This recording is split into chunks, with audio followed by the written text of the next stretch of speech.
Muy buenos días, amigos, nuevamente con ustedes para llevarles lo mejor de la noticia. Hay un tema muy interesante hoy. Lozoya ya empezó a cantar, ya lo sabemos. Pero bueno, salen nombres como Anaya, Cordero, Videgaray y Enrique Peña Nieto, que ordenaron pago de millones a panistas. Sobre esto vamos a dialogar con ustedes, queridos amigos. Espero que nos comenten. Vamos a darle un fuerte saludo a Estela Paulino de Pensilvania, Abel Gallegos, Erin Sa y Julio H. Golfo. Se han suscrito al canal y se han unido a nuestra nueva familia. Un abrazo para ellos y felicidades por estar con nosotros.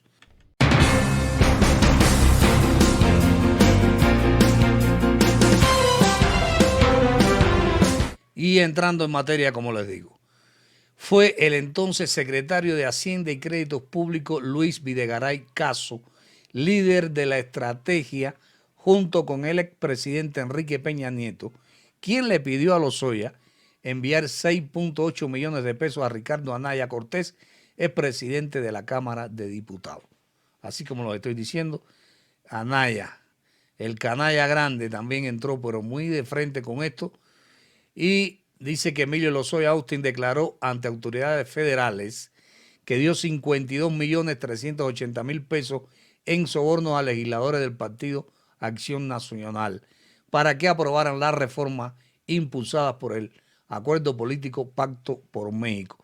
Y de acuerdo a esta información de Abel Baraja y Claudia Guerrero para el diario Reforma, fue el entonces secretario de Hacienda y Créditos Públicos Luis Videgaray Caso, líder de la estrategia junto con el expresidente Enrique Peña Nieto, quien le pidió a Lozoya enviar 6.8 millones de pesos a Ricardo Anaya Cortés. Así hablaba Enrique Peña Nieto, darle esto a fulano y esto para fulano.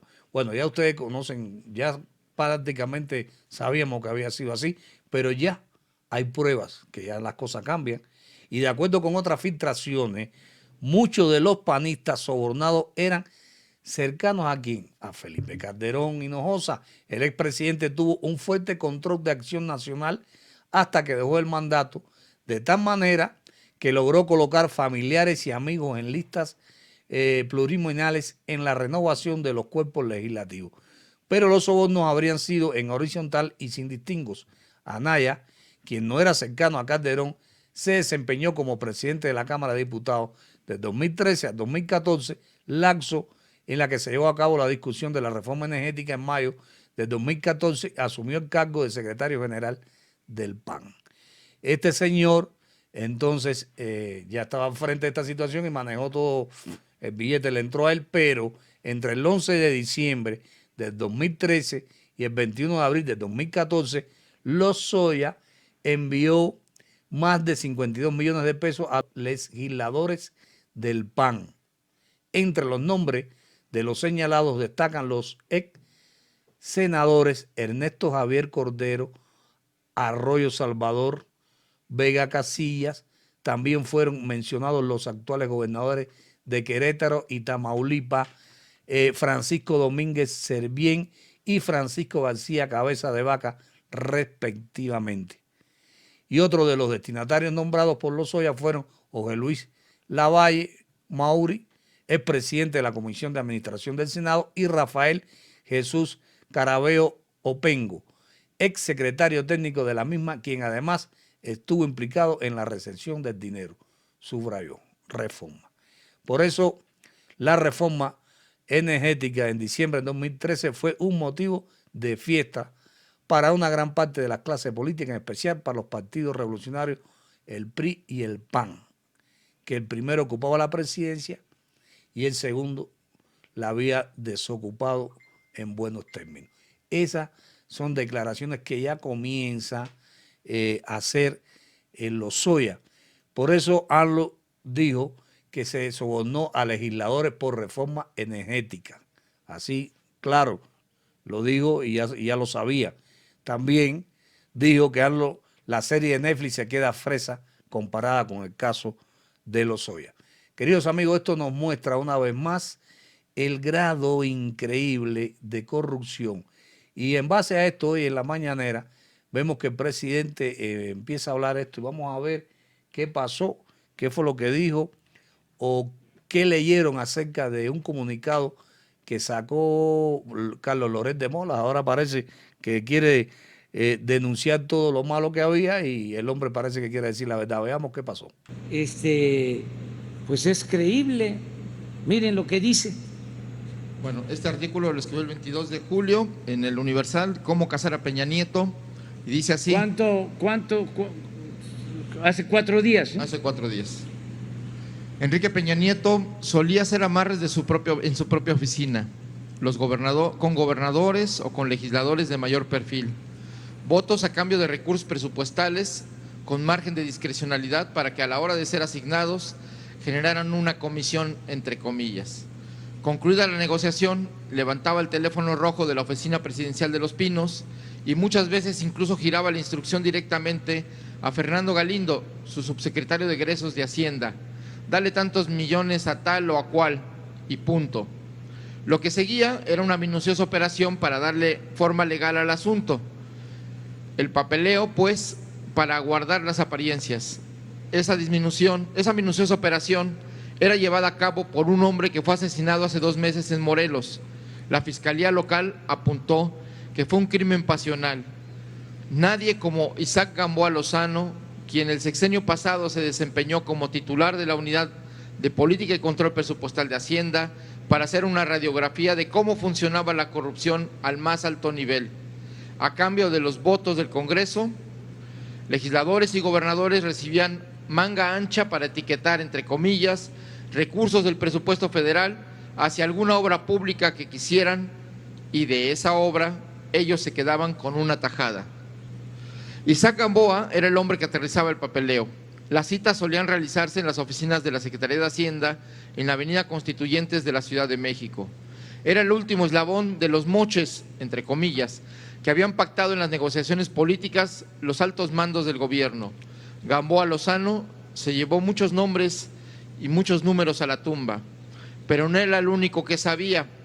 Otro personaje clave en la trama de los moches es hoy diputado federal del PRI, el subsecretario Galindo, que trabajaba en Hacienda bajo el mando de Luis Videgaray y con acceso directo al entonces presidente. Y también sabe buena parte de esta truculenta historia el también legislador priista Luis Miranda, amigo entrañable de Peña Nieto, una especie de rey del cash que manejaba enormes cantidades de dinero en efectivo para la operación política, primero como subsecretario de Gobernación y luego como secretario de Desarrollo Social. Esto me lo cuentan distintas fuentes a las que he acudido para tratar de encontrar nuevas aristas en la historia de la corrupción detrás del Pacto por México que ha denunciado el presidente López Obrador y que tiene como primera temporada de espectáculo político la participación del exdirector general de Pemex, Emilio Lozoya, en su calidad de testigo protegido. En la operación de compra de votos que acompañó al Pacto por México, el desfile de nombres que sueltan las fuentes es interminable. Vamos a ver cuáles salen a la luz pública, cuáles se reservan por estrategia y contra cuántos realmente existe un proceso judicial que termine en una sentencia. Solo con una investigación exhaustiva que no seleccione interesadamente acusados y derive en una condena, se podrá hablar de combate a la corrupción y fin de la impunidad. Todo lo demás es campaña política. Sí, pero hay otro de las cajas fuertes. De las cajas fuertes. Es que ese es buenísimo. Ningún guionista pues de Netflix podría hacer eso. ¿Cuándo se sabía esto? El pueblo. Ahora Loret se volvió Bueno, este es un día antes, paladín, o sea, hace 5 días. De la verdad. A ver. El 21 de julio, las cajas fuertes de Lozoya, escribió Carlos Loret de Mola en el Universal. Lo importante de esos departamentos, los de Lozoya, eran sus cajas fuertes. Medían como 1,5 metros de altura. Les cabían más cash de lo que pudiera uno imaginar. Las cajas fuertes estaban en departamentos de la zona de Polanco, en la Ciudad de México, y solo se abrían bajo las órdenes de Froilán Gracia García, brazo derecho del entonces director general de Pemex, Emilio Lozoya. ¿Para qué servía ese cash? Para sobornar políticos en el marco de la aprobación de la reforma energética en el sexenio de Enrique Peña Nieto. Así me lo revelan fuentes a quienes consulté buscando detalles sobre el modus operandi de Emilio Lozoya para lograr la aprobación de la reforma energética y que ahora le da acceso al privilegio de ser testigo protegido del gobierno del presidente Andrés Manuel López Obrador. Los fajos de billetes solían entregarse en bolsas de Louis Vuitton y otras boutiques carísimas que iban engrapadas en la parte superior para evitar que se viera el contenido.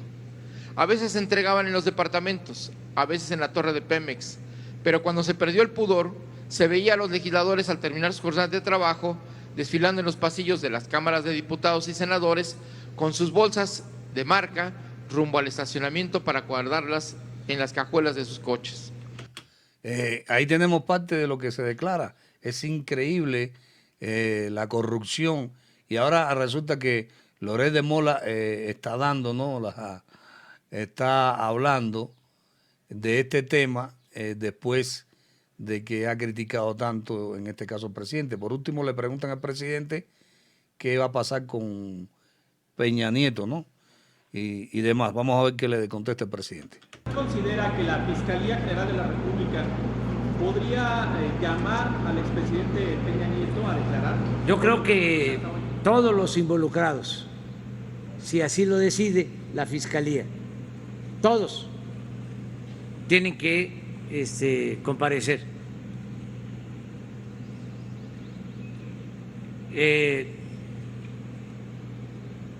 Aquí son dos, cuando menos, 2 sexenios,